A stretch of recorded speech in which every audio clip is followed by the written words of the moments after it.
ada kelas C, Bu. Saya cuma sampai H. GH Oh. saya. H. Bu Popi ada J nggak?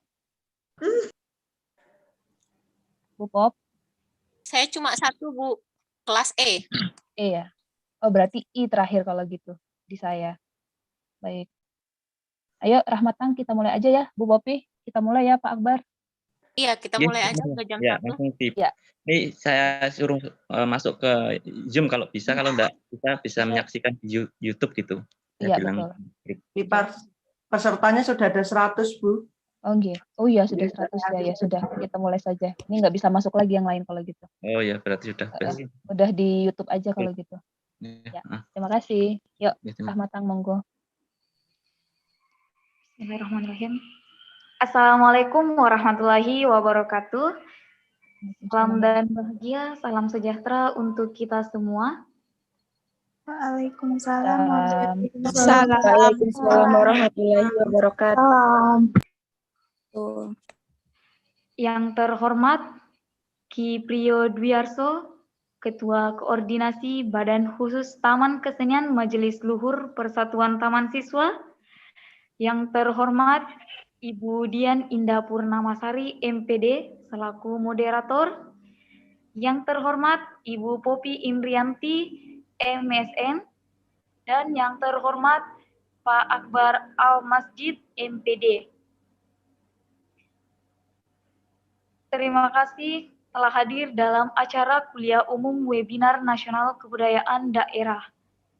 Puji syukur kita panjatkan kehadirat Allah Subhanahu wa Ta'ala, karena dengan rahmat dan hidayahnya kita bisa hadir dalam acara kuliah umum webinar nasional kebudayaan daerah. Tak lupa pula kita kirimkan salawat serta salam kepada junjungan Nabi besar Muhammad Sallallahu Alaihi Wasallam. Nabi yang telah membawa kita dari alam kegelapan menuju alam yang terang menderang seperti sekarang ini. Sebelum kita memasuki rangkaian acara pada hari ini, terlebih dahulu kita berdoa bersama-sama. Berdoa dipersilahkan.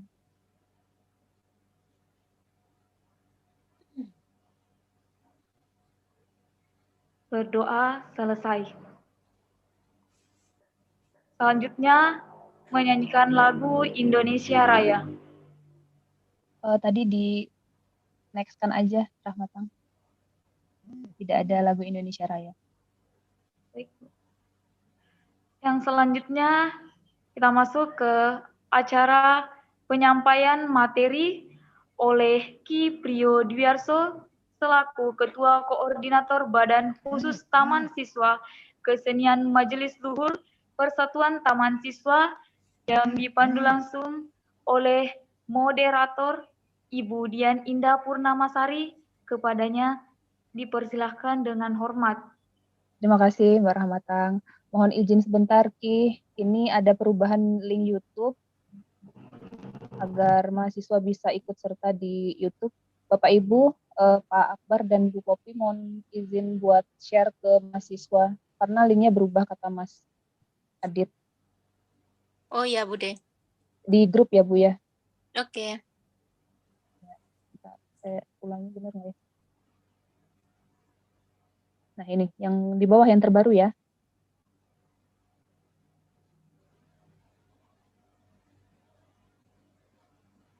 Teman-teman nanti minta tolong bantu share ke... Oke, kelas E sudah, Bude. Ya, terima kasih Bu Popi. CDI juga sudah. Kaget. Baik, Assalamualaikum warahmatullahi wabarakatuh. Selamat siang, salam dan bahagia. Yang terhormat Ki Priyo Dwiarso selaku Ketua Koordinator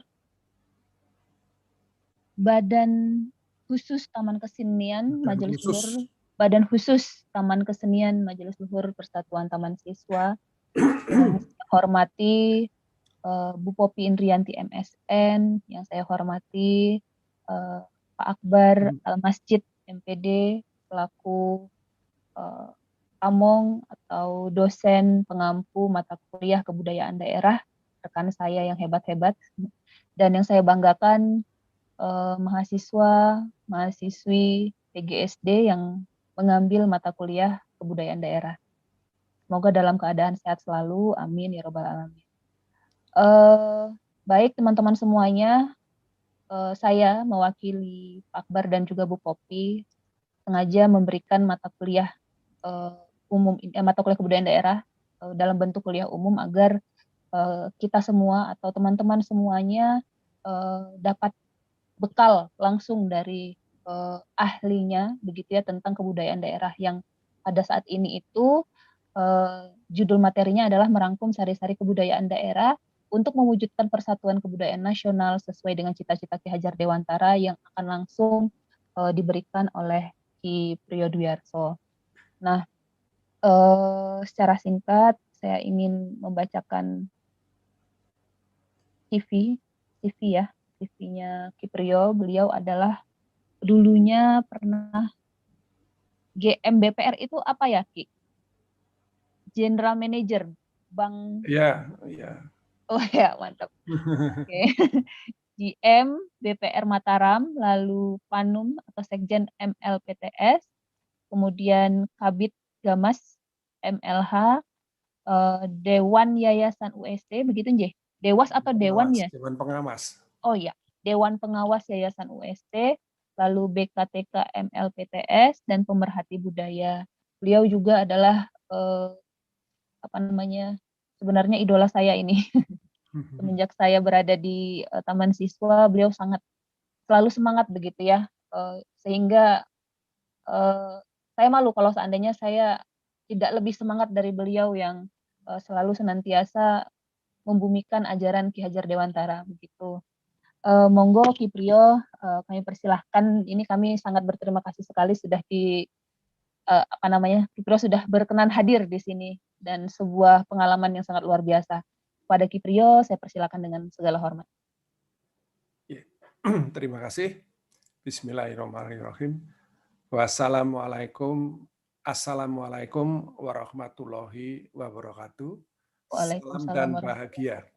Salam. Pertama-tama kami kepada segenap peserta Zoom meeting ini selamat menunaikan ibadah puasa. Ya.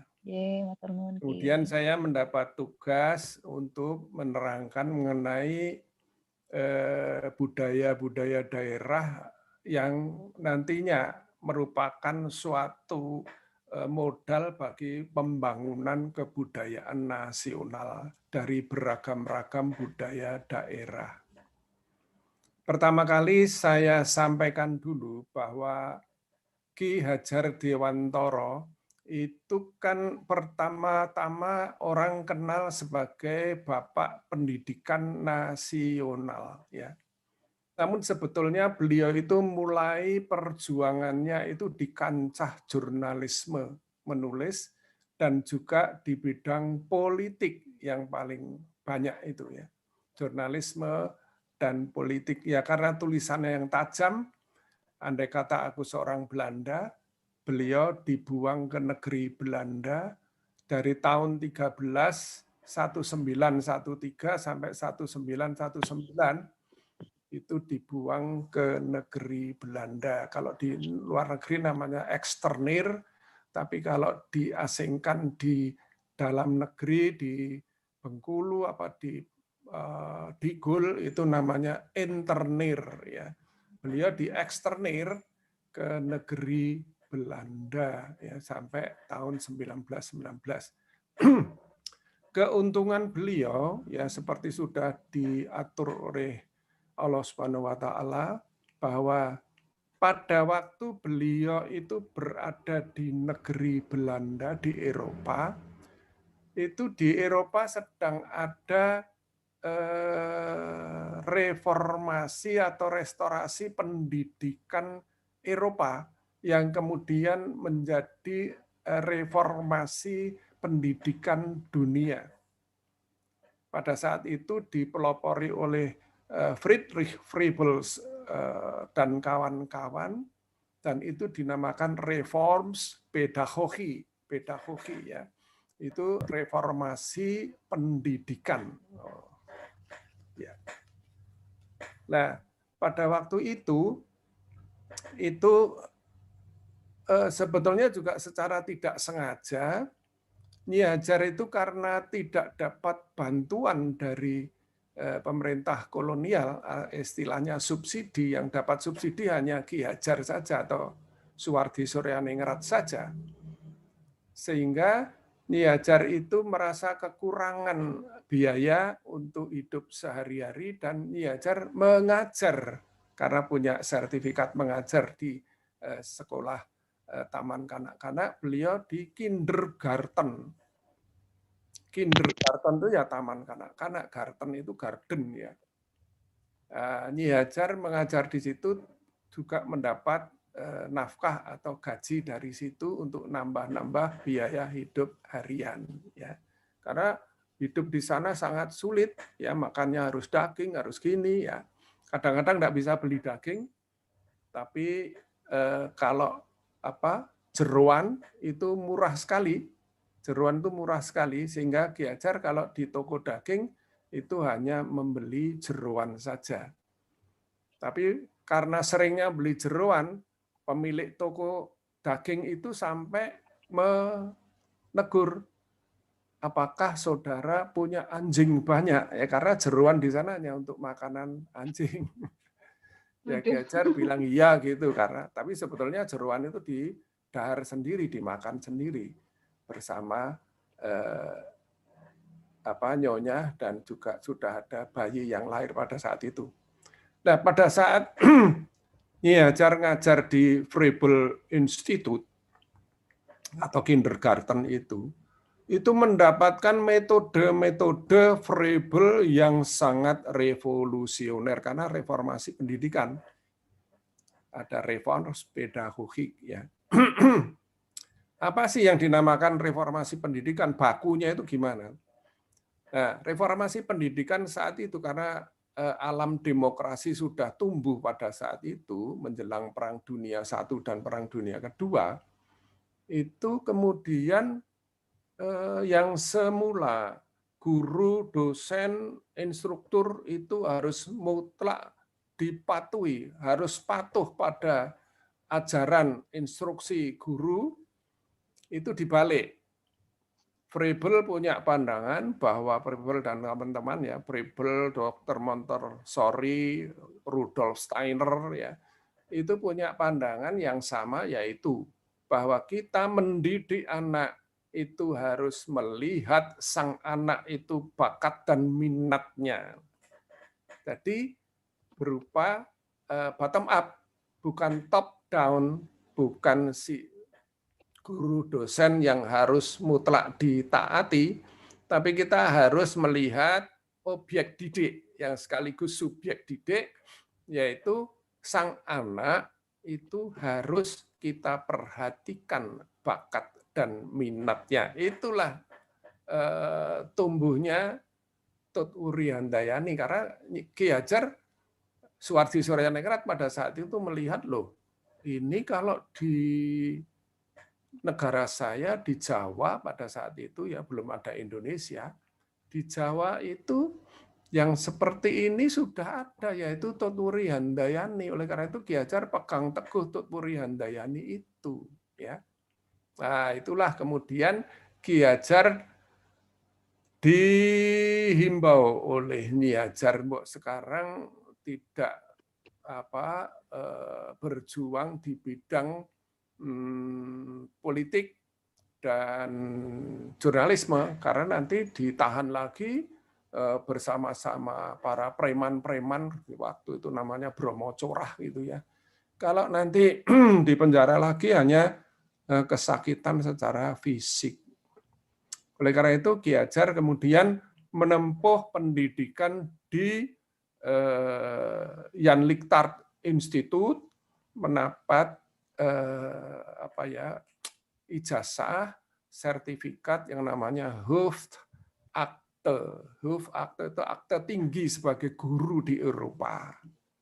Nah, kemudian Ki Hajar belajar di situ, akhirnya lulus dan mengerti bagaimana itu reformasi pendidikan, ternyata itu juga sejalan dengan pendidikan budi luhur di Jawa, di tanah air, ya sebetulnya sama, hanya nanti saling memberikan pengayaan. Nah itu nanti asas konvergensi itu ada di situ.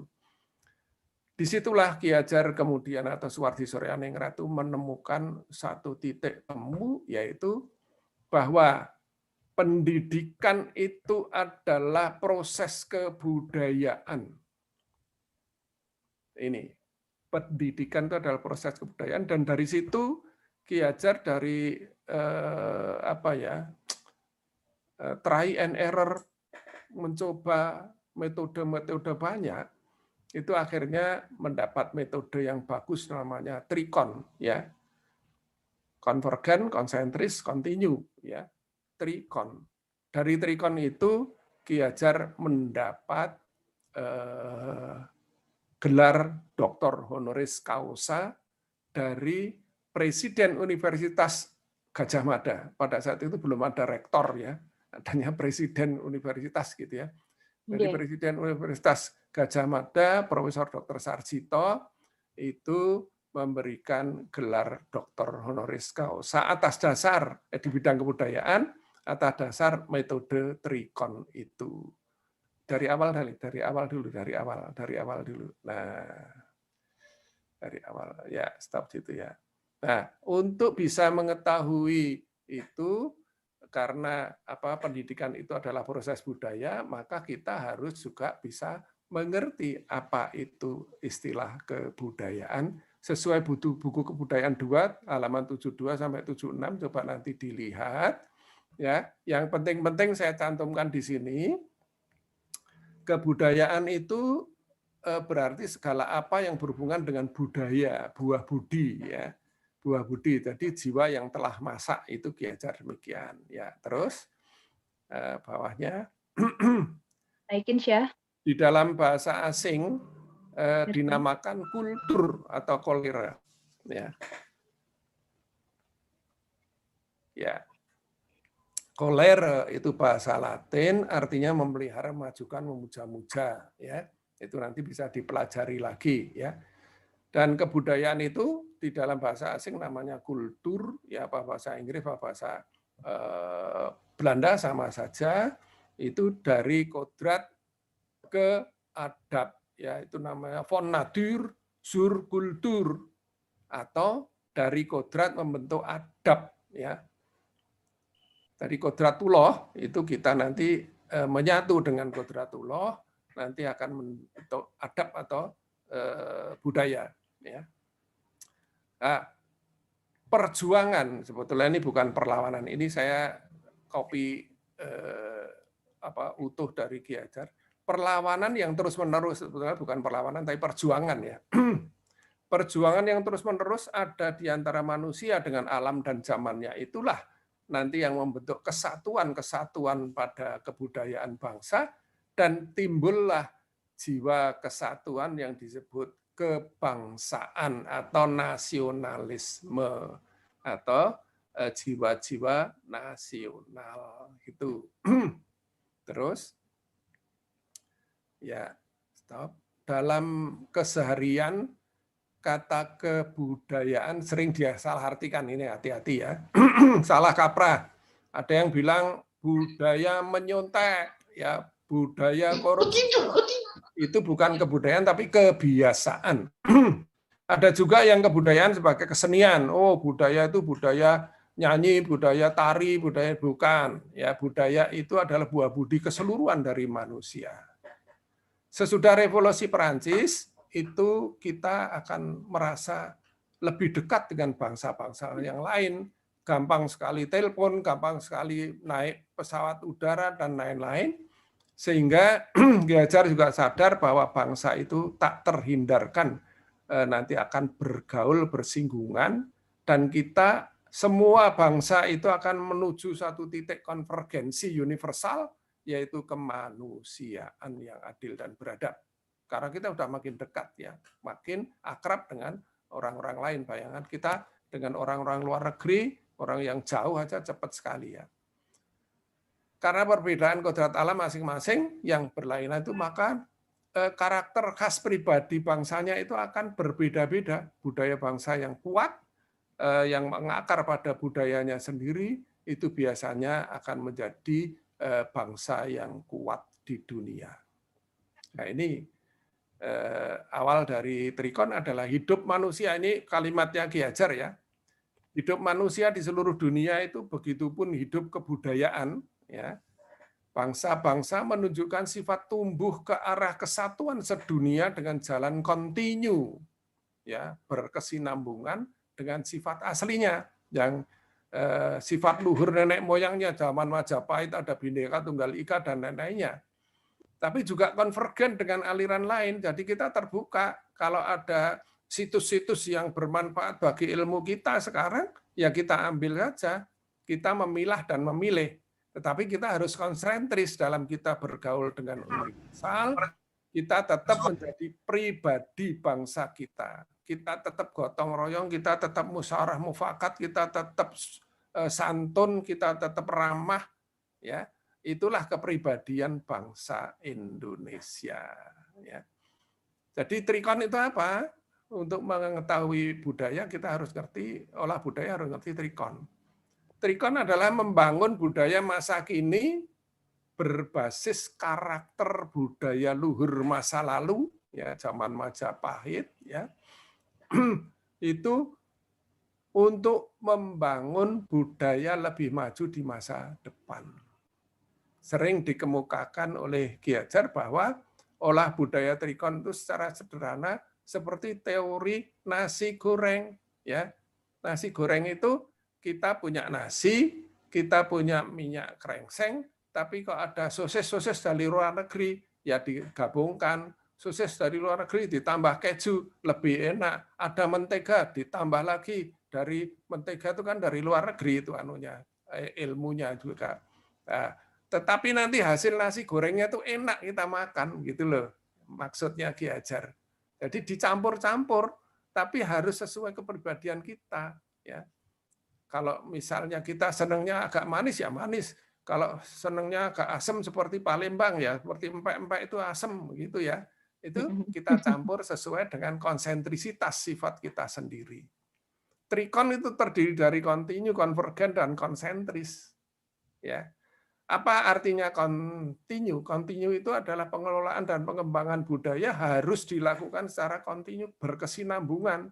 Dari periode ke periode, masa lalu, masa kini, masa datang, generasi ke generasi, tiada terputus.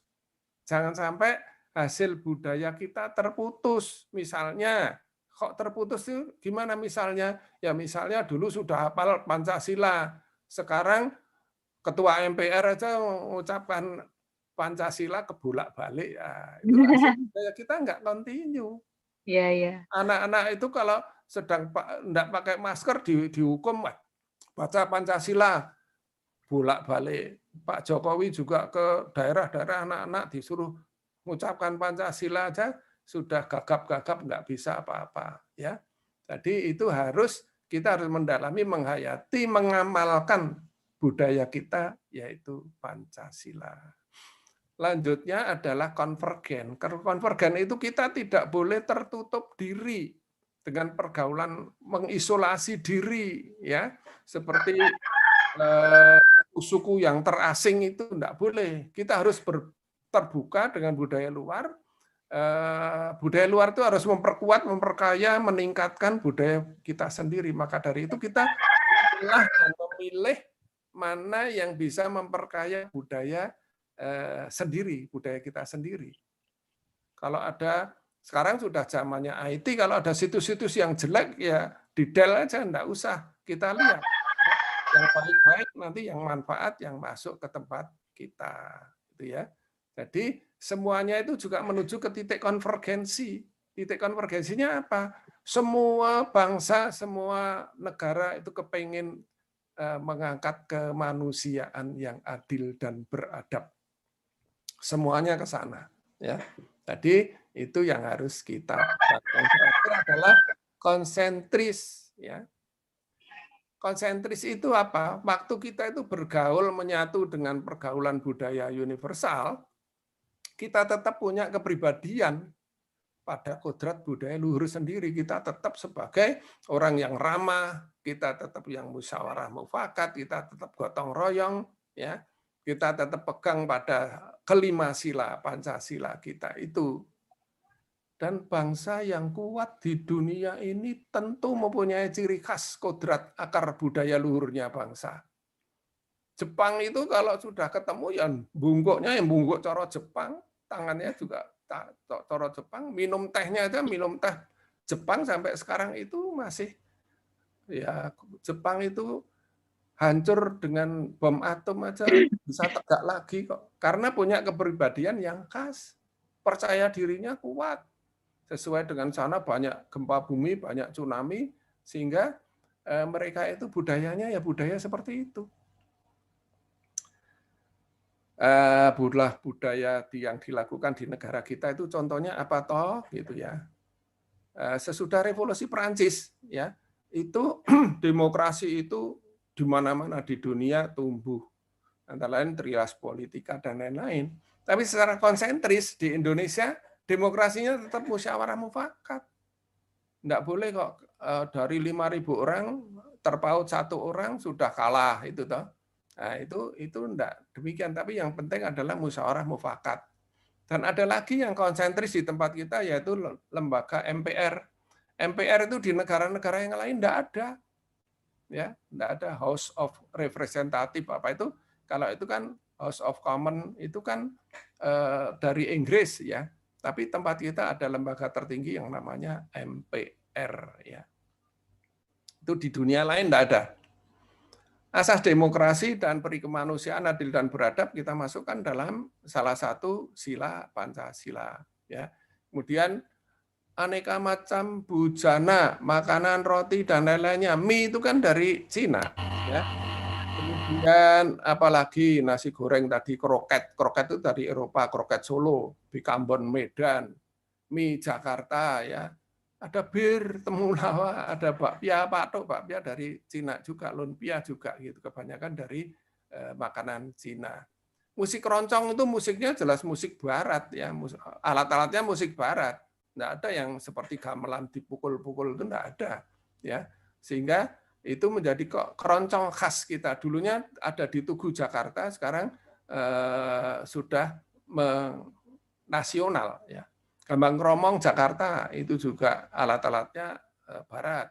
Gondang Batak itu juga gitu pakai klarinet, pakai trombon, pakai biola ya. Jadi itu sudah, tapi tetap konsentris nyanyi ala Batak gitu. Ala Gambang Kromong Jakarta gitu. Berbagai macam tari kontemporer, pergaulan dan lain-lainnya sekarang sudah seperti hampir seperti tari balet ya.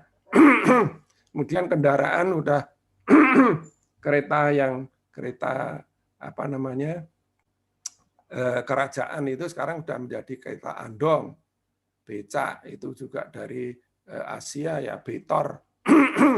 Di Sumatera Utara ada sepeda motor gede yang dipakai untuk becak-becak ya. Terus perahu klothok itu juga mesinnya mesin diesel ya. Jadi tapi tetap aja perahunya bentuknya seperti itu dan ada di mana Kalimantan ya. Kalimantan itu kotanya kota sungai ya. Terus lanjut naik ya. Ya. Bangsa besar yang dulunya berkembang maju tapi kemudian mengisolasi diri pasti dilindas zaman. Ya, pasti. Misalnya Mongolia itu dulu orang kenal Genghis Khan itu ya, militernya begitu kuat ya. Tapi karena dia mengisolir diri, ya nggak ngerti caranya membuat bedil, cara membuat meriam dan lain-lainnya, ya akhirnya kalah sama negara-negara yang sudah maju, yang sudah punya pesawat dan lain-lainnya. Ya, akhirnya Mongolia hilang di telan sejarah. Juga kebudayaan yang tinggi dari Maya itu ya, itu arsiteknya bagus sekali di puncak gunung ya. Kemudian ilmu perbintangan, ilmu falaknya itu ya bagus sekali ya. Tapi karena mengisolir diri ya, akhirnya ya tidak sesuai dengan trikon. Dinasti Ming Tiongkok itu besar sekali dulu sampai nyerang Mojopahit apa ya, keramiknya bagus ya, kemudian budayanya, sastra-sastranya bagus, tariannya bagus, bela dirinya ya bagus ya, dinasti Ming. Tapi waktu itu dia mengisolir diri dalam tirai bambu, kalau orang bilang tirai bambu. Akhirnya ya hilang semua itu. Nah, yang bisa memanfaatkan trikon, maaf ya, puasa agak serak ini. Anjir, Nggak bukan boleh teman minum aku. soalnya. Nggih. Di Jepang orang sudah ngerti semua ya restorasi Meiji ya. Restorasi Meiji 1864. Itu Tenno Heika, kaisar di sana, itu mengirimkan mahasiswa-mahasiswa keluar, dibiayai negara sampai biayanya itu 43% dari APBN, hampir separuhnya. Bayangkan biaya pendidikan nasional kita hanya 20% dari APBN ya sekarang ya. Makanya berhasil meningkatkan budaya bangsanya dengan mengadopsi ilmu dari Barat, tetapi secara adaptif, ya adopsi tapi adaptif dengan budaya sendiri dikawinkan. Jadi samurai, kamikaze, bushido, harakiri apa itu masih kuat dipegang. Sehingga pada 1904 Jepang mengalahkan Rusia di Vladivostok ya. Unggul juga dalam Perang Dunia Kedua. Lah, waktu Jepang unggul dengan Rusia tahun 004 itu, bangsa Asia bangkit. Loh, kalau gitu orang kulit putih itu gampang dikalahkan ya sama yang kulit berwarna ya. Ternyata Jepang bisa mengalahkan orang kulit putih gitu. Akhirnya 1908 muncullah Budi Utomo. Ya, dan juga bangsa-bangsa lain mulai kepingin merdeka. Ya, nah itu Jepang itu kalah dengan Perang Dunia Kedua, hancur dengan bom atom, tapi dengan bushido, samurai, kamikaze, dia bangkit kembali dan menjadi pelopor industri, teknologi, perdagangan, perekonomian itu Jepang. Republik Rakyat Cina juga gitu. Semula komunis dengan tirai bambu, isolasi tirai bambu, tidak mengenal bangsa yang lain, terpuruk ya. Melarat sekali di sana itu. Benar-benar foto-foto dari sana itu banyak yang sengsara. Kasihan sekali seperti sekarang di Korea Utara. Tapi kemudian Deng Xiaoping, Perdana Menteri RRC, pada saat itu membuat revolusi kebudayaan. Komunis yang semula hanya berdasarkan buruh, paling tani, itu komunis ada pilarnya lagi, yaitu perekonomian, konglomerat, dan teknologi. Makanya sekarang ada Jack Ma. Jack Ma itu loh kok, komunis kok ada konglomeratnya. Ya memang itu kebijaksanaannya Deng Xiaoping, konglomerat itu untuk menggugah ekonomi. Dan sudah lihat menyatunya Hong Kong sama Shanghai.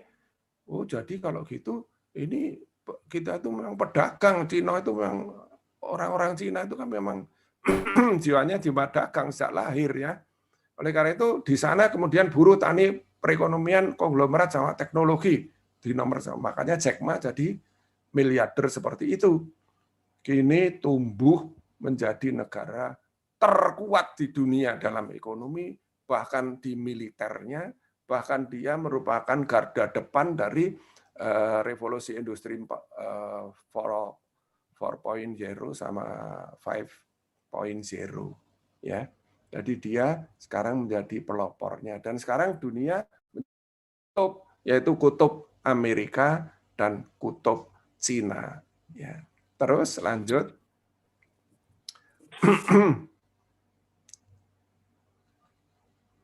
Ya, bagaimana penerapannya olah budaya trikon itu dalam perguruan atau di sekolahan? Ada perbedaan ya. Jadi urut-urutannya trikon itu kadang-kadang kebolak-balik tergantung fungsi dan tugas utama dari masing-masing bidang. Kalau yang aksen di kontinuitas itu adalah pengurus yayasan, kepala sekolah, agar tiap ada pencarian peserta didik baru, ya, pendaftaran peserta didik baru itu mendapat siswa baru yang maksimal. Ya, kalau siswa barunya maksimal, sekolah itu, yayasan itu akan bisa jaya, ya, akan bisa berkembang lebih baik. Itu dalam sekolah kontinuitas itu malah paling penting. Sedang konvergensi itu adalah tugas utama dari pamong, guru, dosen, dan siswa atau mahasiswa, yaitu menyerap ilmu, memilih ilmu yang amaliyah bagi bangsanya, ya, untuk dibuat amal yang ilmiah gitu ya. Itu kalau konvergensi itu seperti itu. Sedang konsentrisitas itu lebih diutamakan fungsi penasihat, ya, penasihat yayasan, pembina yayasan. Itu berkepentingan agar karakter alumni, karakter siswa dan mahasiswanya itu betul-betul berkarakter nasional, yaitu berbasis budaya luhur nenek moyangnya. Itu anunya demikian. Aksentuasinya masing-masing bidang itu berlainan. Ya, lanjut. Nah, sekarang tibalah yang dinamakan puncak-puncak budaya atau puncak sari budaya daerah membentuk budaya nasional sesuai kodrat budaya bangsa sendiri. Loh, itu gimana puncak-puncaknya itu? Ya. Ini kalimat Ki Hajar yang kadang-kadang orang sekarang susah mencerna ya. Ini asli dari Ki Hajar. Tetapkanlah sebagai dasar bahwa kebudayaan nasional Indonesia ialah segala puncak-puncak dan sari-sari kebudayaan yang bernilai di seluruh kepulauan. Itu artinya 10 daerah ya, seluruh daerah, baik yang lama ataupun ciptaan baru yang berjiwa nasional. Dalam pada itu janganlah segan-segan pertama kali menghentikan budaya lama yang merintangi, menghalangi kemajuan hidup peri kemanusiaan. Loh, apa itu yang menghalangi? Ya misalnya di daerah masih ada perang suku, di daerah masih ada menyembah berhala, misalnya seperti itu. Itu adalah yang merintangi. Itu bukan puncak-puncak budaya. Nah, puncak-puncak budaya itu yang seperti pada waktu Majapahit adalah Bhinneka Tunggal Ika dan lain-lainnya. Ya. Terus meneruskan pemeliharaan budaya lama yang bernilai bermanfaat, yaitu maksudnya luhur, ya, peri kemanusiaan, di mana perlu disesuaikan tadi Jepang itu diadopsi dan memakai adaptasi, diperbaiki, disesuaikan dengan alam dan zaman yang baru, gitu. Sesuai dengan kemajuannya. Zaman tuh dan alam tuh nggak pernah mundur, nggak pernah berhenti, tapi terus maju terus. Ya. Kemudian yang ketiga itu memasukkan segala bahan kebudayaan dari luar ke dalam kebudayaan bangsa kita, asalkan itu bermanfaat untuk memperkembangkan atau memperkaya budaya penghidupan bangsa kita sendiri. Ya. Ini yang namanya konvergensi. Ya. Terus pengangkatan, awas, terlalu, ya. Pengangkatan puncak budaya daerah, apakah kita sudah pernah mengangkat puncak-puncak budaya daerah toh menjadi budaya nasional? Ya sudah, tapi Anda tidak pernah merasakannya. Misalnya pada tahun 1928 pertama kali Indonesia mengangkat budaya daerah Melayu Riau, bahasa Melayu Riau, ya. Itu bahasa daerah di sana menjadi bahasa persatuan Indonesia. Nah, ini dalam apa? Di mana menentukannya ini di Kongres Pemuda kedua yang dipimpin oleh Ki Sugondo Joyopuspito. Ki Sugondo Joyopuspito itu waktu kecil sekolah dan in the kos di tempatnya Ki Hajar, ya, titipan dari Cokroaminoto. Kemudian muridnya Cokroaminoto, kemudian kos di tempatnya Ki Hajar. Terus diberitahu oleh Ki Hajar macam-macam itu, nek tinggal bahasa nasional itu jangan bahasa Jawa. Bahasa Jawa itu bertingkat-tingkat, susah itu melajarinya, nanti malah tidak demokratis. Nah, itu Ki Hajar malah gitu. Lain dengan yang disampaikan Yong Yafa. Yong Yafa itu kepengen bahasa Jawa itu menjadi bahasa nasional. Tapi kemudian diarahkan oleh Ki Gondodoyo Puspito, muridnya Ki Hajar itu, agar bahasa persatuan yang diangkat adalah bahasa Melayu Riau. Kalau orang Jawa bilang coro Melayu zaman dulu ya. Ora iso coro Melayu, bukan Melayu berlari, tapi Melayu ya. Terus ada lagi yang budaya daerah yang diangkat menjadi nasional, yaitu kopiah. Sumatera menjadi sekarang pakai peci, di mana-mana pakai peci. Ikat blangkon itu ganti peci sekarang ya. Kain kebaya Jawa, Sunda, Bali itu sekarang dipakai pakaian nasional. Kemudian gotong royong ya Jawa, sabi lulungan itu juga sama gotong royong dari Sunda, sama dengan dalihan Natoru itu dari Batak, sama dengan pela gandong itu dari Maluku, artinya juga gotong royong. Mapalus itu dari Manado ya. Itu guyub toleransi musyawarah mufakat itu dipakai sebagai inti falsafah dasar negara Pancasila. Kemudian mengangkat jenis musik keroncong tugu tadi yang sudah dikanukan, angklung, kolintang, gambus Melayu itu sebagai musik nasional. Kolintang itu dari Maluku Utara ya, itu diangkat sebagai musik nasional. Angklung dari Jawa Barat ya. Terus mengangkat seni batik menjadi seni nasional, tapi malah UNESCO malah mengangkatnya sebagai budaya dunia, World Intangible Asset, atau kekayaan aset tak benda dari dunia, aset dunia tak benda. Ya. Terus lanjut naik lagi. Monggo. Naik ya. Pendidikan karakter bangsa ya. Untuk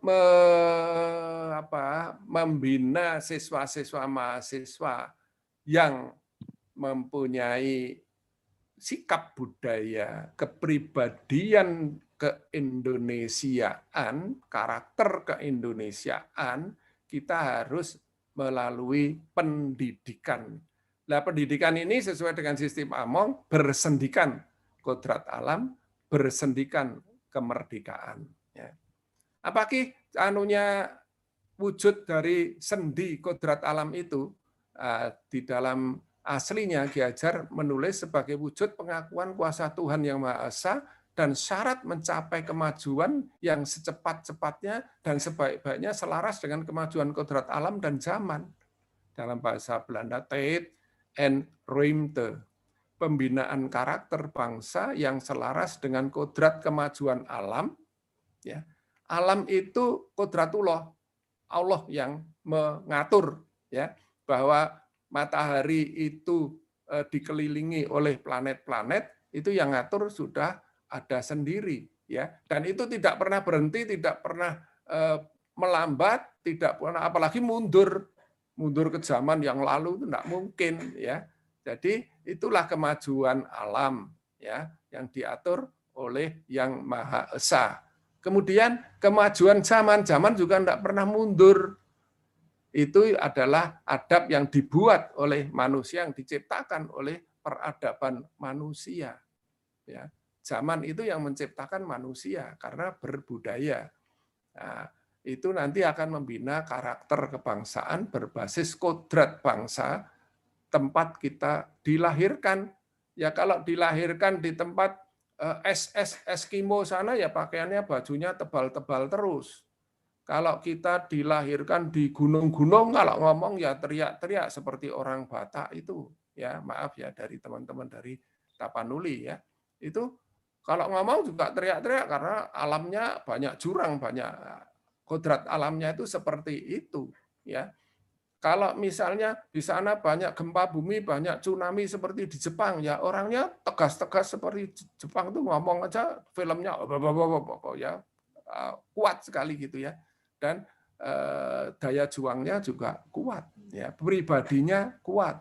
Ya, itu kodrat alam yang membentuk sifat-sifat yang seperti itu.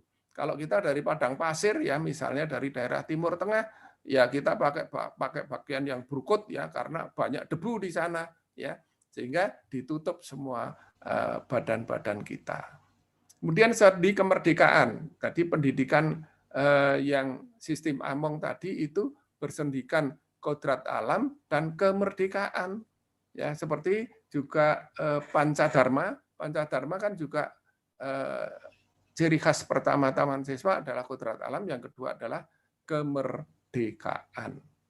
Kemerdekaan mengandung arti sebagai kurnia Tuhan kepada umat manusia dengan memberikan hak untuk mengatur dirinya sendiri, self-seeking recht, ya, dalam wujud trisakti kemerdekaan kita. Kalau trisakti kemerdekaan kita itu tujuannya adalah berdaulat di bidang politik, mandiri di bidang perekonomian, dan berkepribadian dalam karakter bangsanya. Itu ya.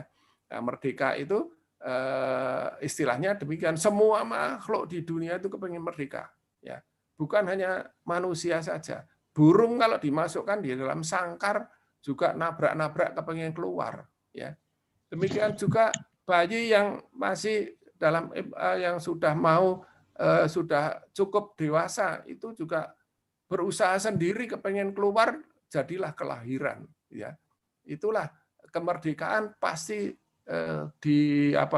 menjadi tujuan dari semua manusia, semua makhluk yang ada di dunia ini. Tetapi kemerdekaan atau Vrijheid, perorangan ataupun kelompok, masyarakat itu oleh Ki Hajar dibatasi, tidak bebas lepas, tidak absolut Vrijheid, ya, namun dibatasi oleh self-disiplin, yaitu swadisiplin, yaitu apa toh? Kemerdekaanmu kalah karena kamu harus mengutamakan salam bahagia keluarga dan tertib damainya masyarakat. Kalau kemerdekaanmu itu menyebabkan kampung di tempatmu terganggu tertib damainya, keluargamu juga salam bahagianya juga terganggu, ya jangan kamu merdeka sebebasnya, ya. Jadi merdeka itu boleh mengatur dirinya sendiri. Tidak seperti ajarannya sahabatnya Ki Hajar, Dr. Maria Montessori, itu mengajarkannya adalah absolut Vrijheid. Ya. Itu kurang lebih yang saya sampaikan. Materi saya singkat, padat, namun kalau nanti ada yang masih bertanya atau mungkin pengen diskusi dengan saya, silakan bisa di forum ini ataupun nanti bisa lewat WA saya untuk selanjutnya bisa dalam kehidupan sehari-hari atau di dalam kasus-kasus tertentu bisa diskusi dengan saya. Mungkin saya juga tidak selalu benar ya, tapi kalau diajak berdiskusi itu ada musyawarah mufakat sehingga kita itu bisa mencari kebenaran yang lebih mendekati benar sejati. Itu mungkin apa yang saya sampaikan cukup itu dulu, kurang lebihnya mohon maaf. Wabillahi taufik wal hidayat. Wassalamualaikum warahmatullahi wabarakatuh. Salam dan bahagia. Salam.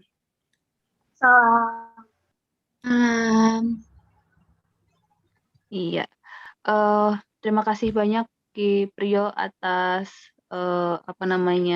materi yang luar biasa yang sudah disampaikan kepada kami. Kalau saya sudah berulang kali mendengar cerita dari Ki Priyo, jadi sudah hampir hafal seperti itu. Nah, untuk teman-teman yang baru pertama kali mendengarkan ini pasti merasa tergelitik nih pada masanya apa yang sebenarnya dilakukan oleh Ki Hajar, sehingga banyak sekali pemikiran-pemikiran yang kalau saya bilang itu sudah lompat dimensi sih, bukan lompat dimensi, sudah lompat waktu begitu ya. Dari masanya Ki Hajar sampai saat ini itu bisa terimplementasikan, bisa diterapkan begitu ya, sampai beberapa puluh atau ratus tahun malah setelah pemikiran tersebut dikeluarkan atau dicetuskan seperti itu. Mari teman-teman boleh kita berdiskusi saja, santai aja. Kalau misal ada yang mau langsung mau ngomong, bisa hands up ya di Zoom-nya. Nanti saya akan persilahkan. Atau kalau ada yang mau by chat juga boleh. Chatnya ini ada di Zoom atau juga di YouTube. Mohon bantuan dari tim untuk melihat apakah di YouTube ada. Jadi nanti bisa saya sampaikan ya, bisa di-share di grup. Nanti akan saya sampaikan langsung di kepada Kiprio. Pak Akbar dan Bu Popi bagaimana? Apakah menarik sebenarnya? Monggo kalau mau menanggapi juga Pak Akbar dan Bu Popi. Karena ini terkait dari karena begini ya, Ki, kalau saya lihat bukan mahasiswa sih sebenarnya, tapi generasi muda saat ini tuh masih belum mau ya, atau belum mengenal seperti itu kebudayaan yang ada di sekitarnya. Kalau menurut saya kebudayaan itu berarti buah pikir manusia ya, Ki ya, buah pikir manusia yang menjadi sebuah apa namanya bentuk atau wujud begitu. Kebiasaan kalau saya lihat ada tentang wujud kebudayaan itu kan, teori wujud kebudayaan itu ada tentang gagasan begitu ya Ki, sistem gagasan, terus sistem sosial dan juga sistem apa namanya artefak atau benda atau wujud gitu ya.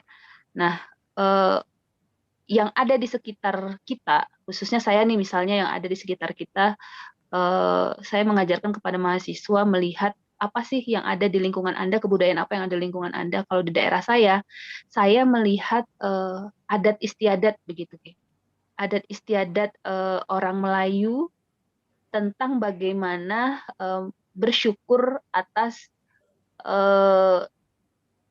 apa namanya keberhasilan panen padi begitu. Nah, itu kan sesuatu yang diciptakan oleh manusia begitu ya, hasil dari gagasannya. Itu berkembang dari zaman dulu sampai sekarang dan itu masih bertahan. Hanya beberapa segelintir orang, apalagi generasi muda zaman sekarang yang tahu ada kebudayaan sekecil itu begitu. Kira-kira bagaimana caranya begitu agar generasi muda ini itu mau paling tidak ya punya minat untuk kenal kembali dengan budaya daerahnya begitu. Ini ke budaya daerah ya, karena nanti output dari mata kuliah ini itu Ki, mahasiswa harus mampu nih mengidentifikasi daerahnya itu, meneliti budaya apa yang tertinggal di lingkungannya atau di daerah tempatnya gitu. Kemudian nanti akan dijadikan sebuah tulisan gitu dan dikembangkan gitu Ki.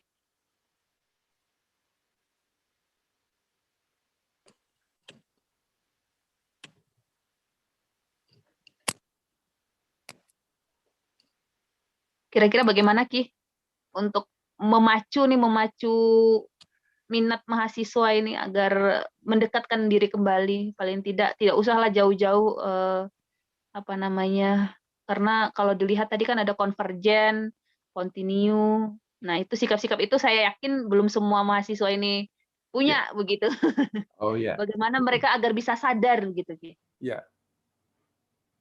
Jadi trikon itu sebetulnya memang secara singkat itu adalah ujubnya, itu intinya itu adalah membangun budaya masa kini berbasis pada budaya luhur nenek moyang kita masa lalu untuk membangun budaya masa depan. Ya, itu hakikat inti daripada trikon itu sebetulnya itu. Apa yang disebutkan konvergen adalah kita belajar, kita kuliah, mencari ilmu yang bermanfaat, memilih dan memilah pengetahuan, teknologi, ilmu yang bermanfaat bagi budaya daerah kita atau budaya bangsa kita atau budaya keluarga kita, agar itu nanti kita bisa mengikuti kemajuan alam dan zaman tadi, ya, karena alam itu dari pagi ke siang, dari anak-anak ke dewasa itu tidak bisa berhenti, tidak bisa melambat, dan itu akan berjalan terus maju. Demikian juga zaman sekarang era 4,0 yang nanti ke 5,0 tidak bisa balik lagi ke 3,0, itu terus berjalan. Kalau kita tidak mengikutinya, itu ya kita terlindas oleh zaman, ya. Oleh karena itu kita harus continue, harus terus mengikuti kemajuan alam dan zaman itu dengan memilih dan memilah ilmu-ilmu pengetahuan yang bermanfaat bagi bangsa kita. Tapi di dalam kita bergaul, di dalam kita mempelajari ilmu universal, kita tetap harus mengakar pada budaya kita sendiri, yaitu kita itu bangsa yang ramah, yang musyawarah mufakat, bangsa yang Pancasilais, itu harus ada di dalam kepribadian Indonesia kita, ya. Dan bangsa yang kuat di dunia ini mesti kepribadian nasionalnya pasti kuat.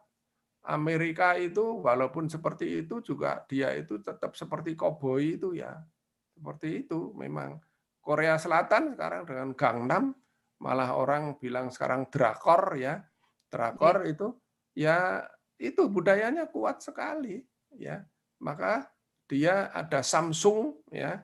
Ada pesawat jet, ada kapal selam, dia sudah bisa memproduksi sendiri gitu, ya.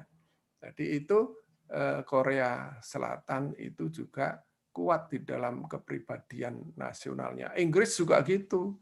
Jadi dia juga demokratis tapi feodal, ya. Tapi dia itu tetap kerajaan, ya, tetap kerajaan, bangga terhadap dinasti-dinasti rajanya, ya. Itu tapi tetap demokratis karena di sana ada yang dipilih dengan perdana menterinya gitu. Ya.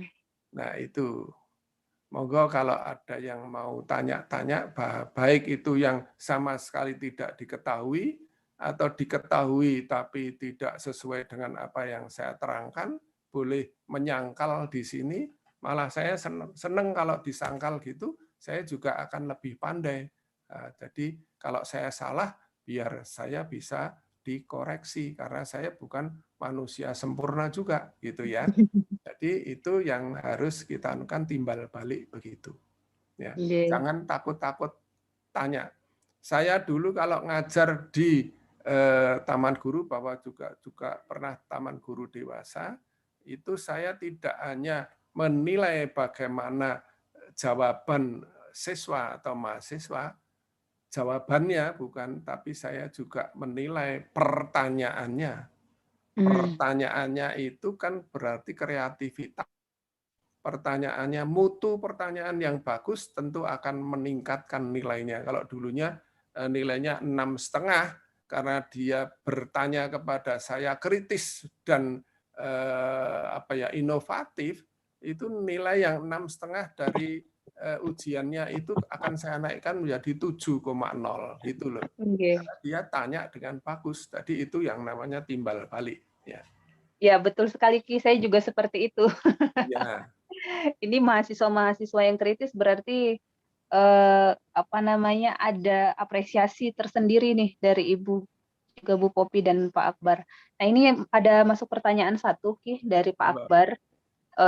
Sembari menunggu pertanyaan dari peserta, katanya yang ingin saya tanyakan, bagaimana caranya supaya generasi muda tidak merasa minder dengan budaya sendiri, gitu ya, di saat negara lain sedang membangga-banggakan budayanya, gitu ya, malah justru kita itu bangga dengan budaya orang lain kayak gitu. Karena beliau melihat generasi saat ini itu lebih kebablasan dalam mengekspresikan konvergen dan lupa konsentrisnya. Gitu. Ya, ini sebetulnya ini banyak yang terkait, ya. Sebetulnya budaya kita itu luhur. Anak saya itu kuliah S2 di London, itu di sana itu ada 40 grup karawitan dengan gamelannya masing-masing 40, benar-benar di Inggris itu ada itu. Salah satunya itu juga ada yang dari Bali. Malah anak saya itu belajar tari Bali dan nabuh Bali, gamelan Bali itu di London. Di sini malah dia hanya belajar Jawa saja. Dan di sana itu mengagumi, agung sekali. Ya, hanya kita itu apa ya? Medianya itu kurang, tidak ada misalnya film tentang Gatot Kaca, itu tidak ada. Film tentang Sultan Agung juga tidak populer karena biaya kita juga tidak memadai, ya. Kalau di luar negeri kalau membuat film itu bermiliar-miliar, drama Korea itu juga tidak tidak tanggung-tanggung sampai si bintang filmnya baru main berapa itu sudah jadi orang yang kaya, ya, karena berani membayar dengan tinggi, ada dananya gitu ya. Ya, insya Allah nanti kalau Indonesia sudah maju, sudah meningkat, mudah-mudahan ini bisa makin meningkatkan, ya. Ada satu peristiwa yang mungkin saya ceritakan, ya, bahwa ada Profesor Mental Hood. Profesor Mental Hood itu dari Harvard University, itu bidang budaya, itu belajar di pendopo Taman Siswa, kebetulan dengan bapak saya masih kecil, ya. Profesor Mental Hood itu datang ke Taman Siswa, itu belajar mengenai karawitan. Kenapa belajar gitu? Karena dia cerita sendiri, dia sudah bahasa Indonesianya sudah fasih. Saya juga ikut mendengarkan delosor di pendopo itu, dia cerita dengan bapak dan teman-temannya bapak pada waktu latihan di sana. Jadi suatu ketika waktu kecil, itu Mental Hood kecil itu diceritain sama mbahnya, ya, grandmother-nya itu cerita bahwa kalau kamu berbuat baik, nanti kamu masuk surga. Kalau di surga kamu mandinya aja mandi susu, sungainya sungai madu, ya. Dan di sana ada di surga itu ada musik, bukan biola, bukan piano, ya. Tapi indah sekali, gambarannya si Mental Hood itu seperti itu, bukan piano, bukan klarinet, bukan trompet gitu loh. Kan di musik barat kan adanya itu, tapi Mental Hood ini berkhayal, musiknya pada waktu dia mendengar suara gamelan. Ini yang saya khayalkan sebagai musik surga. Merinding saya dengar gitu. Iya, itu Mental Hood. Jadi dia belajar gending dolanan Taman Siswa itu dan lain-lainnya, kemudian tari-tari keraton, kemudian dibawa ke sana dan di sana membuat satu prodi kesenian kebudayaan Indonesia, kaprodinya ya Profesor Mental Hood itu. Pada waktu beliau wafat, ya, saya diceritainin mahasiswanya yang namanya Jui Ching Huang dari Taiwan itu yang datang ke pendopo juga. Itu waktu Mental Hood meninggal, itu minta kasih pakaian surjan sama keris sama blangkon, ya. Kalau orang Katolik kan tidak pakai kain putih, ya. Jadi dikasih pakaian lengkap seperti itu dan di nisannya itu disuruh nulis Ki Profesor Mental Hood. Sekarang ada di Amerika. Ki Profesor Mental Hood. Bukan main itu. Merinding betul saya. Itu Profesor Mental Hood, muridnya bapak saya, muridnya Pak Nayono, muridnya orang-orang Taman Siswa, Pak Sastro Wiryono, apa itu ikut ngajar Profesor Dr. Mental Hood, ahli budaya Indonesia, khususnya Jawa, di Harvard University. Ya. Jadi, luar biasa. Bukan main. Sebetulnya budaya-budaya kita itu luhur. Dan sebelum kita dijajah, kita itu merdeka kalau mau tahu. Kita itu ada Sriwijaya, kita itu ada Majapahit. Ya, maaf ya untuk yang Sriwijaya banyak peninggalannya yang hilang, ya. Hanya sedikit aja yang ada di Sriwijaya itu, karena Sriwijaya itu sebetulnya pusat universitas Buddha pada zamannya itu. Dari Asia itu kalau belajar Buddha itu malah di Sriwijaya. Dan Sriwijaya itu berkuasanya malah lebih dari 500 tahun.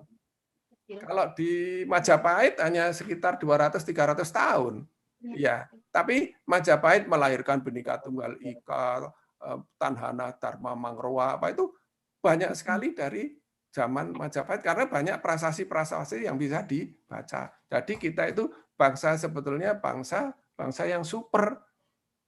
Mongolia aja dengan Kubilai kan yang datang ke sini dihantam sama Majapahit, balik lagi ke sana kok.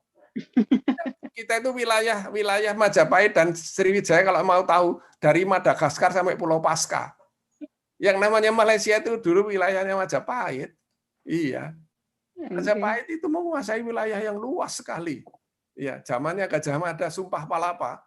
Itu Kalimantan, Irian dan lain-lainnya itu sudah sampai Pulau Paskah itu. Itu adalah wilayahnya si Majapahit, Gajah Mada kalau mau tahu itu dengan Sumpah Palapanya. Kita tuh negara maju, negara superpower pada zaman itu. Tapi Belanda bilang kita tidak berbudaya. Mana yang tidak berbudaya? Kalau Belanda bisa buat Candi Borobudur, Prambanan, Pak? Nggak bisa. Itu teknologi yang zaman itu sukar sekali dipercaya. Bahkan ada yang bilang itu dibantu jin dan lain-lainnya. Waduh, itu sudah irasional ya. Itu tekniknya gimana kalau ada yang teori dari sejarawan dulu itu mengatakan bahwa itu membuat gunung dari tanah dulu. Gunung dari tanah kemudian batunya diangkat sampai ke atas gitu terus gunungnya dihabisin gitu loh.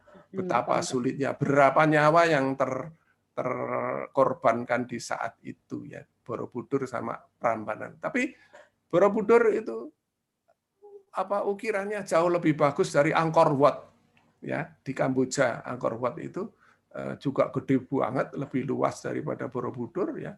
Tapi Borobudur itu salah satu keajaiban dunia itu. Yeah.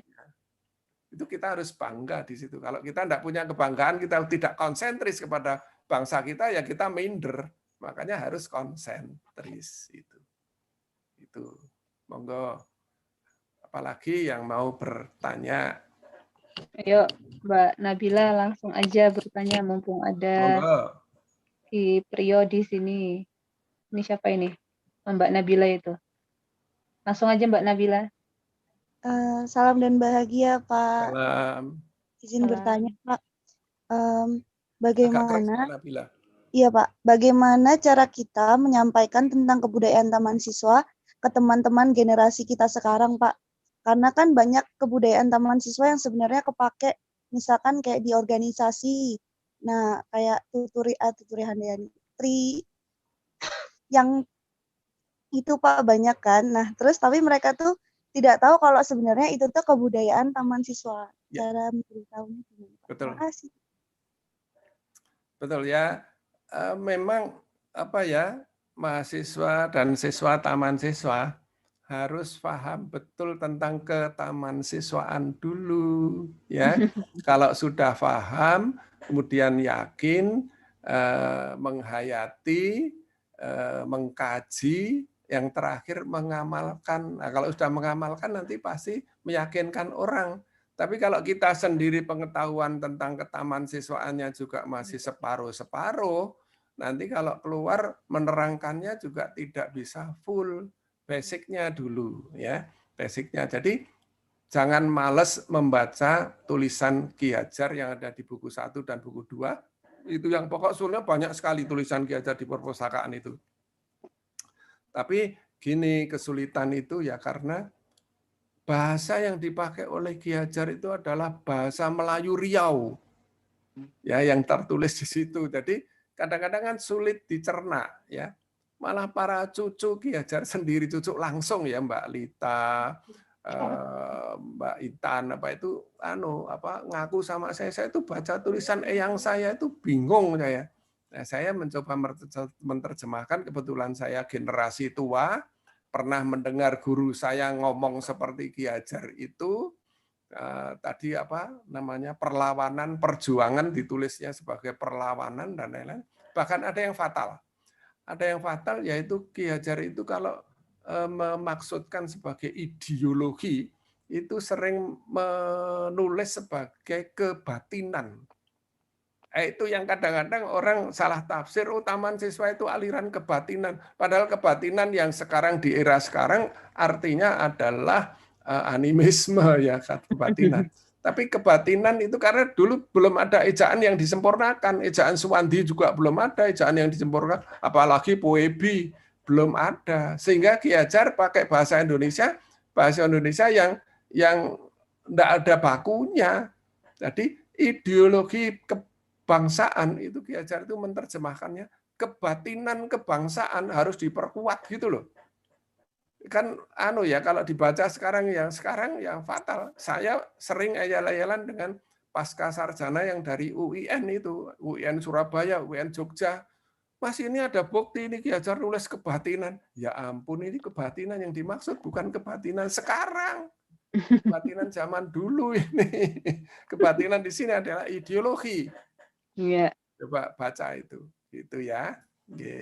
Jadi kita harus paham dulu mengenai ketaman siswaan, terus nanti kita baru bisa. Tutwuri Handayani itu dari Ki Hajar. Ki Hajar itu malah metodenya dipakai di Finlandia. Finlandia malah jadi juara pendidikan seluruh dunia gitu. Juara 1 terbaik seluruh dunia. Ya, Ki Hajar itu juga pernah diskusi sama Perdana Menteri Finlandia pada saat itu, tapi saya cari datanya belum ketemu nih, hanya cerita aja gitu. Betul.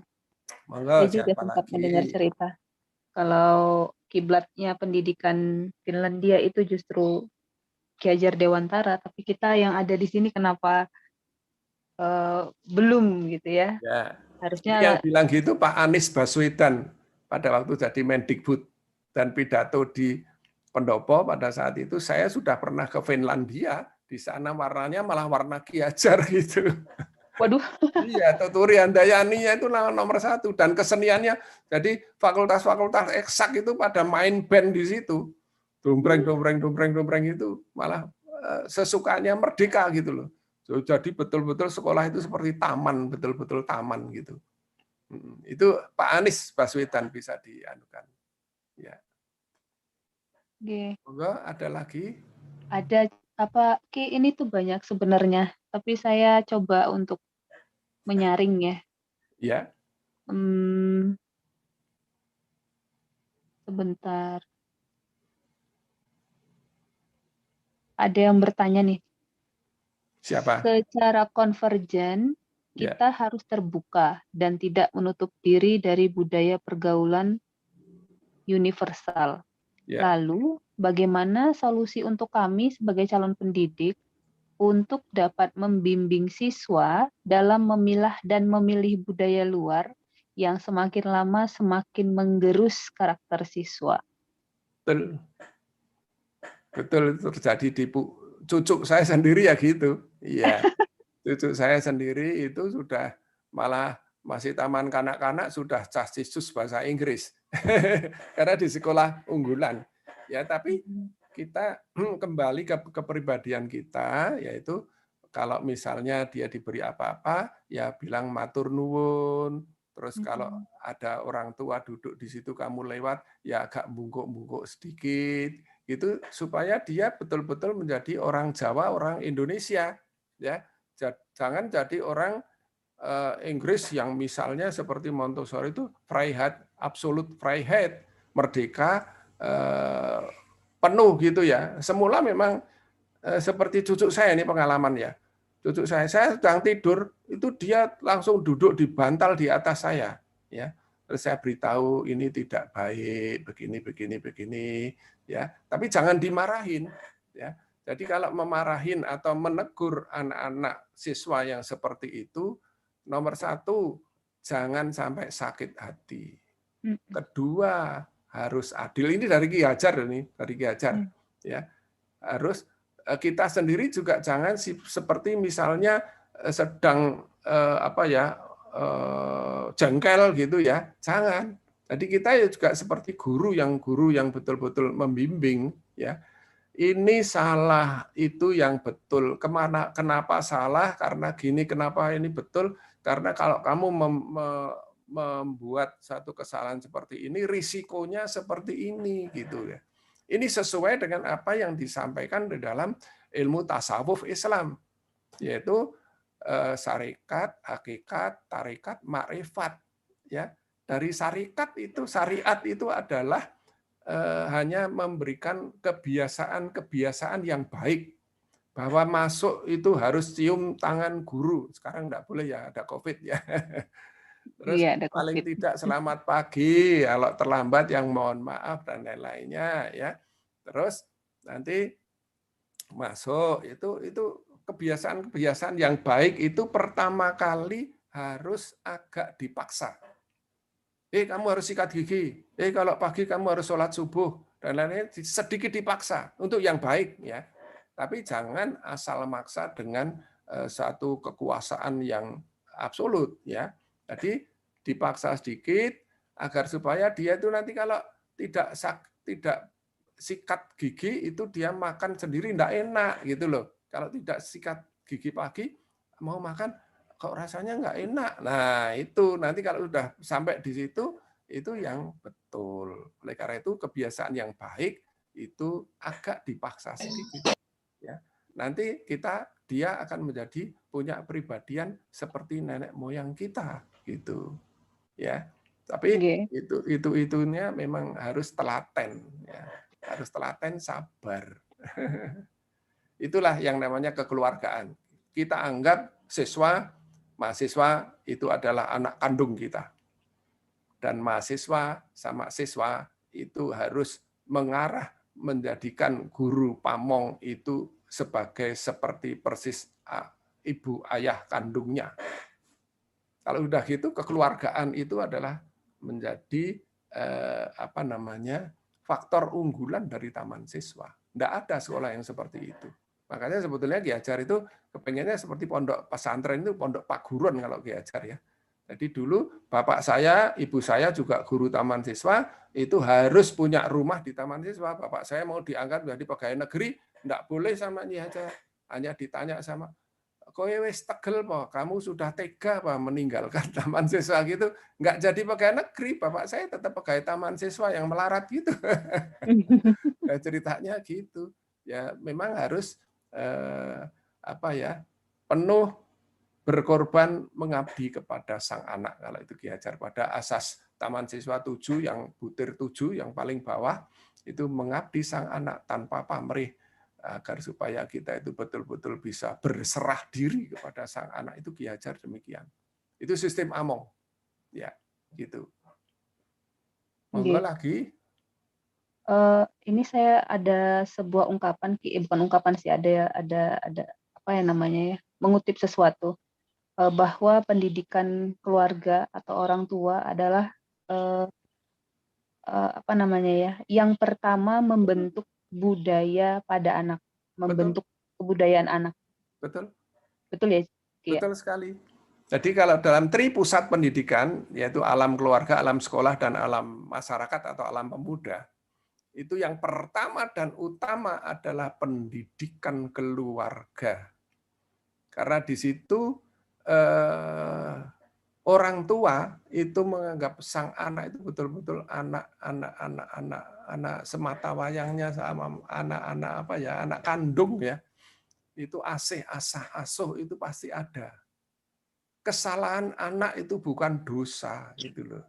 Kesalahan anak itu ya memang harus kita perbaiki karena anak di sini memang sedang belajar hidup ya. Dia harus kita beri petunjuk yang benar itu demikian. Tidak boleh dia salah kita hukum sebagai orang yang melakukan satu dosa gitu ya. Itu fatal. Sang anak nanti bisa berontak, malah nanti bisa mencari pelampiasan di tempat lain, malah tersangkut narkoba dan lain-lainnya. Tapi kalau dikasih sayangi di rumah dan lain-lainnya, itu pasti nanti di keluarga itulah nanti basic karakter itu akan terbentuk.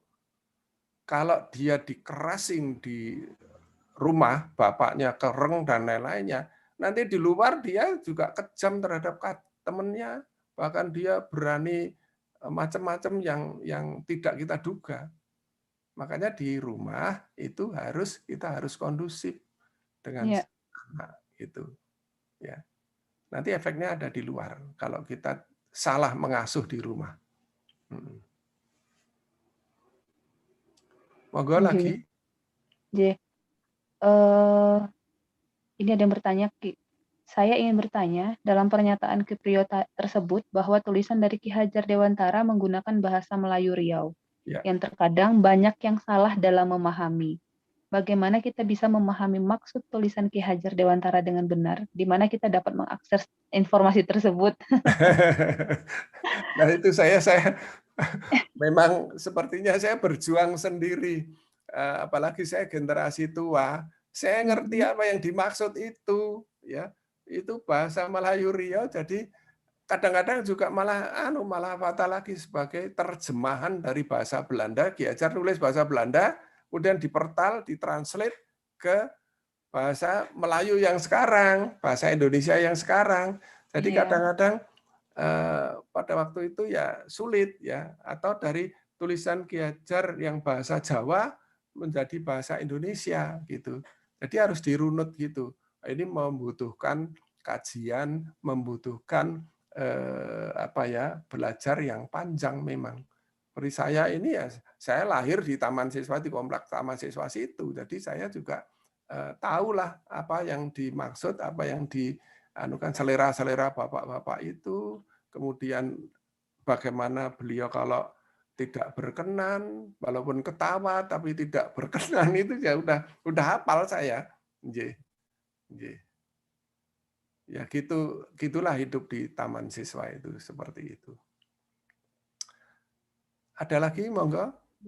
Ini Ki, sepertinya ini apakah berkaitan atau tidak, monggo dicermati ya Ki, saya menyampaikan. Terkait dengan izin bertanya, jika ada suatu kebudayaan yang ditinggalkan sebab bertentangan dengan keagamaan, itu bagaimana Pak? Nah ya, makanya saya tadi bilang toh, yang menyembah berhala dan lain-lainnya itu harus ditinggal. Itu bukan puncak kebudayaan. Itu bukan puncak kebudayaan. Jadi yang puncak kebudayaan itu bisa kita rasakan dari hati nurani kita. Ya, kalau itu hal-hal yang seperti itu berlainan dengan iman agama, berlainan dengan etika budaya, ya harus ditinggalkan. Itu harus ditinggalkan. Tapi kalau misalnya itu bermanfaat, seperti zamannya para wali songo, ya wali songo itu malah membuat satu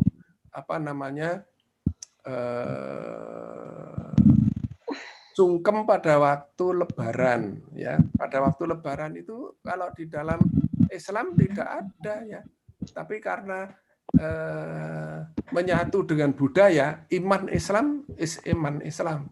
Tapi budaya Jawa jangan ditinggalkan. Orang Jawa itu bilangnya Arab digarap, Jawa digowo. Nah, itu dalam zaman kecil saya dulu seperti itu. Ayo kita beragama itu Arab digarap, ning Jawa digowo. Itu dulu motonya seperti itu. Jadi iman Islam kita tetap, akidah Islam tetap kita pegang, tetapi bahwa namanya sungkem, namanya halal bihalal, itu yang di Arab tidak ada halal bihalal itu ya tetap kita adakan, ya, karena di Indonesia kalau Lebaran mudik. Nah, mudik itu di negara Islam yang lain tidak ada, apalagi THR itu tidak ada, ya. Ya kalau misalnya maaf ya ada yang bilang itu bid'ah, ya silahkan. Kalau bid'ah jangan mau menerima THR, jangan mau mudik gitu loh, jangan mau mudik bersama, itu bid'ah, ya udah. Ya maaf loh ya, saya bukan anti itu ya, tetapi ada yang mengatakan gitu dan pernah juga diskusi dengan saya, tapi saya bilangnya Wali Songo itu ajarannya budaya itu, yang budaya yang puncak budaya itu jangan ditinggal. Ya. Yang sungkem, yang halal bihalal, yang membuat opor, yang membuat kupat dan lain-lainnya kan tidak menyalahi akidah Islam, yaitu biar jalan saja, tidak usah dianukan dilarang-larang, nanti orang itu akan tercerabut dari akar budayanya, itu loh ya. Jadi sering ada diskusi yang seperti itu, tapi kita juga sering juga sebagai orang yang berkecimpung di dalam budaya, ya saya memberikan argumen-argumen yang bersifat berdasar dari kebudayaan, gitu ya. Budaya sama iman spiritual lain loh ya, lain sekali ya. Kita harus membedakan itu. Monggo lain. Pernah punya pengalaman ini Lain. dari saya dulu. Ya. Jadi karena bahasa itu kan merupakan salah satu unsur kebudayaan universal ya Ki ya. Betul. Nah terkait dengan saya pernah membaca bahwa bahasa Melayu itu adalah lingua franca atau ibu bahasa, lingua franca atau ibu bahasa. lingua franca ya. Ya, lingua franca atau ibu bahasa pada masanya. Nah, terkait bahasa Melayu ini, saya pernah nih di dalam sebuah forum begitu ya, dalam sebuah forum yang membahas tentang animasi yang sekarang sedang yang sekarang sedang berkembang seperti itu ya. Nah, salah satunya contohnya adalah Upin dan Ipin. Itu kan sudah masuk ke Indonesia ya, bahasa animasi Upin dan Ipin dengan walaupun menggunakan yang bahasa orang Melayu. Indonesia. Ya, betul. Walaupun yang membuat orang Indonesia. Nah, ada salah satu yang mengomentari ketika itu, menyepelekan lebih tepatnya ya, menyepelekan bahwa adik saya kalau di rumah itu berbahasa Melayu. Jadi seperti bahasa Melayu itu tuh bukan bahasa milik Indonesia juga gitu loh, tapi milik Malaysia atau milik Melayu yang ada di Singapura kayak gitu. Nah, lebih menyepelekan dan tidak mengakui atau malah dia tidak tahu kayak gitu kan. Jadi saya kadang terasa mirisnya begini Ki. Riau pernah dikatakan ada di Kalimantan. Berarti kan mengerikan ya sejarahnya. Bahasa Riau di sana memang iya bahasa Riau. Nah, bahasa Melayunya mungkin di Pontianak ada gitu ya, di Kalimantan, di bagian Pontianak Kalimantan Barat gitu. Tapi kalau untuk posisi provinsinya di Kalimantan kan tidak kayak gitu. Nah, itu kan sebuah miris gitu melihatnya. Untuk provinsi saja tidak tahu, lalu untuk bahasa daerah yang dulunya adalah ibu bahasa kita juga tidak tahu kayak gitu. Saya ingin tahu nih biar teman-teman mahasiswa juga mengerti bahasa Melayu itu tuh sebenarnya dimiliki oleh siapa saja. Apakah Ki Priyo tahu gitu ya? Apakah sampai ke memang Malaysia kan kita serumpun ya? Maksudnya apa ya? Serumpun ya Ki ya? Serumpun dengan Malaysia dan juga Singapura walaupun Singapura itu tuh lebih banyak etnis gitu ya. Ya, salah satunya Melayu tapi minor gitu. Nah, itu bagaimana? Kalau bahasa Melayu memang macam-macam ya, ada yang Riau, ada yang Malaka, ada yang Johor. Kalau Johor itu banyak Jawanya. Saya pernah ke Johor, ke Malaysia, muter-muter sebulan di sana. Itu kalau di Johor itu malah bahasa Melayunya itu campur Jawa. Jawane Jawa Pekalongan karena di sana banyak orang Pekalongan. Ya.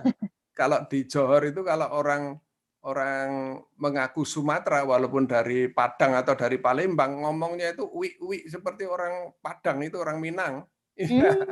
Tapi orang-orang Jawa bilangnya dari Jawa Timur datang dari Solo, tapi bahasanya kayak kue itu. Iya, Pekalongan karena di sana mayoritasnya Pekalongan gitu lah. Ya, jadi kalau bahasa itu memang seperti itu ya. Nah, oleh karena itu memang bahasa itu mencerminkan budaya ya. Jadi kalau si anak itu berbahasa kemudian ikut-ikut Upin Ipin ya enggak masalah, nanti kalau udah gede kan lama-lama tahu. Betul. Sekarang saya lihat di Wonosari itu ada ya pada bahasanya seperti bahasa Indonesia tapi bukan bahasa Indonesia. Apa? Bahasa Dongdeh itu kan bahasa Betawi. Iya, Dongdeh gitu ya. Itu Melayu Betawi itu. Ya. Jangan gitu dong, gue lah, gitu. Itu di Wonosari loh ya, di kampung itu. Anak-anak kecil balita itu, ini milik gue itu. Jangan gitu dong deh dan lain-lainnya. Wah, ini bukan bahasa Indonesia, ini bahasa Melayu Betawi.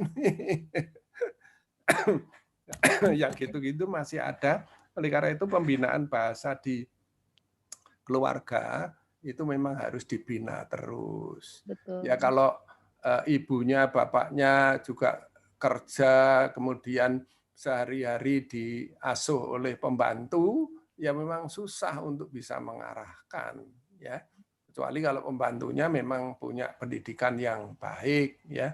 Jadi itu bahasa itu di dalam bahasa ibu di rumah itu memang harus dibina dengan baik. Jadi mulai dari seperti cucu saya itu setiap kecil-kecil aja dikasih apa, ayo mengucapkan matur nuwun, terima kasih.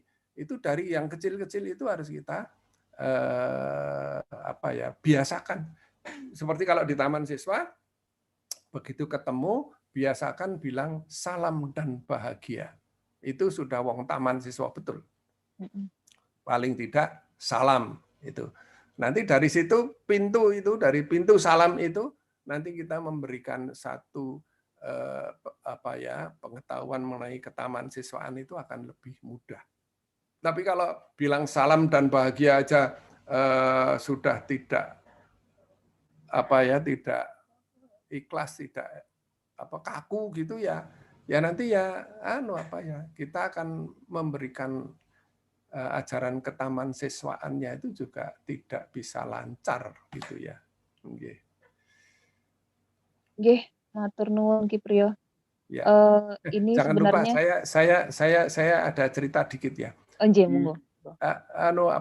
Adik saya itu ada yang jadi dokter di Jawa Barat ya. Di rumah itu ada pembantunya itu ada 5 itu cewek semua. Di Jawa Barat ya, di pelosok gitu ya, agak kota kecil gitu ya. Itu 3 dari pembantunya itu dari 5, 3 itu enggak bisa bahasa Indonesia. Sabaraha, kumaha, dan lain-lainnya. Ya, saya terpaksa belajar bahasa Sunda sedikit. Ya.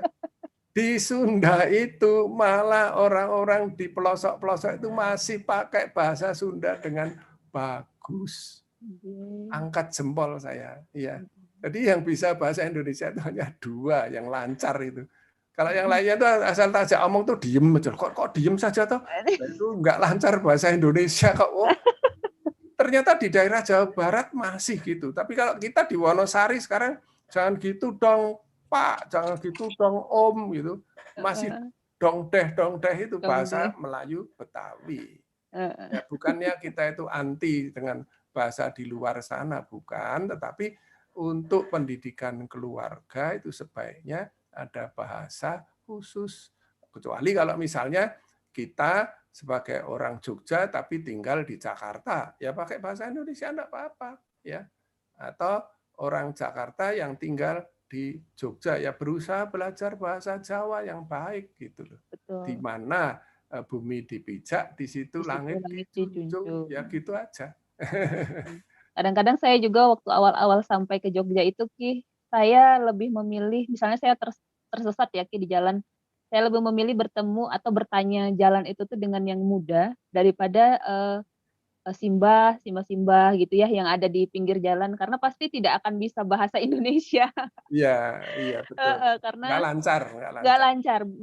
Saya sudah pernah beberapa kali kalau bertanya jalan itu pasti diajak berbahasa Jawa, memang belum fasih waktu itu, tapi sekarang ya sudah insya Allah mengerti paling tidak walaupun pengucapannya belum fasih begitu. Sampai di sini sepertinya bagaimana teman-teman masih ada yang mau bertanya, ini mumpung loh, soalnya nanti materinya Ki Priyo ini akan dijadikan materi utama di tulisan teman-teman semuanya. Jadi nanti dari materi yang diberikan Ki Priyo akan mengerucutnya di materi kedua yang akan disampaikan oleh Kak Lis. Gitu. Gimana? Kira-kira masih ada yang mau ditanyakan? Kalau beberapa pertanyaan yang by YouTube, kalau Ibu lihat, sebenarnya tadi sudah dijelaskan oleh Ki Priyo ya terkait trikon kayak bagaimana generasi muda yang tidak tahu tentang budaya bangsa yang sudah dimiliki atau bukan yang seperti itu, maksudnya ini bagaimana memelihara generasi lama lalu bagaimana memelihara generasi baru, itu kan tadi sudah disampaikan tentang azas trikon ya, itu ada semua di sana. Satu lagi aja ya Ki ya, setelah itu kita sudahi. Hmm, apa ya ini? Oh, sepertinya sudah selesai ini, sudah tidak ada lagi. Oh ya, sudah, Ki Priyo, sepertinya sudah tidak ada. Mungkin nanti materinya izin di-share ke mahasiswa ya, Ki, Monggo, dari luar biasanya, silahkan. Ya, Ki, boleh. agar bisa dicermati oleh mahasiswa. Baik teman-teman, Ki Priyo, saya mewakili Bu Popi dan juga Pak Akbar gitu. Ini sangat mengucapkan banyak terima kasih sekali. Kami memang berharap materi dari Ki Priyo mampu dijadikan atau menjadikan mahasiswa punya sesuatu yang nanti bisa dibawa ketika menjadi seorang pendidik gitu. Paling tidak berada di taman siswa tidak hanya duduk dan belajar, tapi memaknai begitu, memiliki rasa, ya memiliki kebudayaan itu sendiri kayak gitu, memiliki rasa ketaman-siswaan itu sendiri seperti itu. Menghidup-hidupi taman siswa. Nggih. Sebenarnya semester 1-2 sudah ada mata kuliah ketaman-siswaan, tapi kan ya itulah ya, dengan makin banyaknya disiplin ilmu yang masuk gitu ya, malah tergerus dikit-dikit, padahal seharusnya makin didalami. Mumpung ada di sini, bayangkan aja Finlandia sebagai negara dengan sistem pendidikan terbaik di dunia itu menggunakan sistem pendidikannya Ki Hajar lah. Masa kita enggak kayak gitu kan, itu malu saja nih. Sebenarnya malu. Nah, makanya teman-teman melihat dari semangat yang diberikan Ki Priyo kepada kita, jadi motivasi justru ya, agar kita lebih semangat lagi. Matur nuwun Ki Priyo atas waktu yang telah diberikan kepada kami. Dan teman-teman juga Bu Popi, Pak Akbar nih kayaknya lagi kuliah ini, izin pamit tadi dia. Nanti akan saya share ke grup materinya Ki Priyo. Bagi yang sudah presensi, monggo presensi. Presensi sudah saya share di chat grup YouTube dan juga chat grup Zoom begitu ya. Baik teman-teman, saya kembalikan ke MC begitu ya. Terima kasih atas waktu yang telah diberikan. Saya sudahi. Wabillahi taufiq wal hidayah. Wassalamualaikum warahmatullahi wabarakatuh. Salam. Saya kembalikan ke MC. Saya minta mohon diri ya. Nggih. Nggih, monggo. Kalau screenshot dulu boleh nggak Ki buat dokumentasi? Nggih. Silakan. Ya. Mohon diaktifkan teman-teman satu ini aja deh buat yang slide pertama. Diaktifkan ya.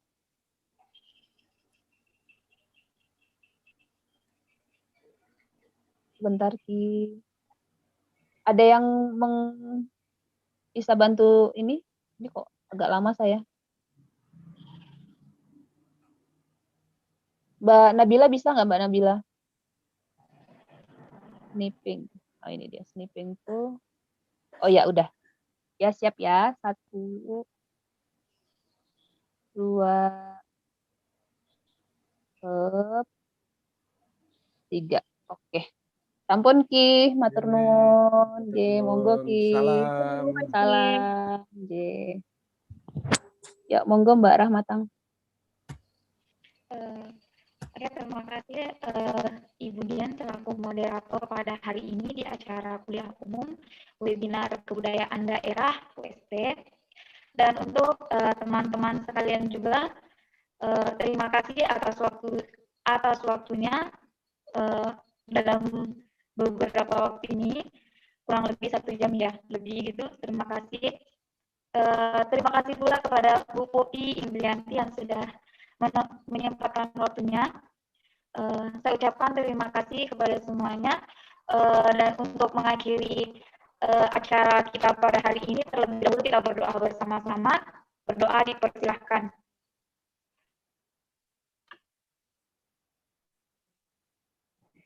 Berdoa selesai.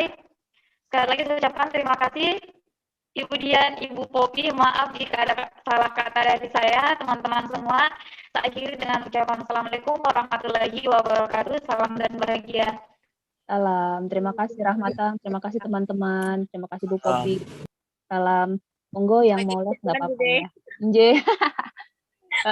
Saya juga mau OTW lagi nih, mau rapid test. Monggo teman-teman kalau sudah selesai bisa les. Untuk materi nanti Ibu share di grup ya. Sudah saya share belum ya? Udah kan ya? Nanti Bu Popi dan Pak Akbar bisa share ke kelas ya, gitu ya? Masih dalam bentuk Word tapi ya? Ya. Filenya masih Word ya, nggak apa-apa. Oh iya, di PDF-kan dulu ya Bu ya? Iya. Iya, iya. Oke, di PDF-kan dulu aja, nanti baru di-share. Yang udah punya berarti bisa disimpan. Itu, baik. Pamit yuk. Dah semuanya, Assalamualaikum. Ini Mas Adit. Ya, Bu. Ya. Ini tinggal di-save, kalau udah di YouTube berarti udah ya? Udah. Ini langsung ke save di YouTube atau gimana? Ini aku ya record. udah langsung ke-record ke YouTube kok. Oke. Nah, oke. Berarti nanti kalau mau lihat lagi linknya yang tadi ya? Ya, betul. Ya, oke. Matur nuwun. Assalamualaikum. Ya. Waalaikumsalam.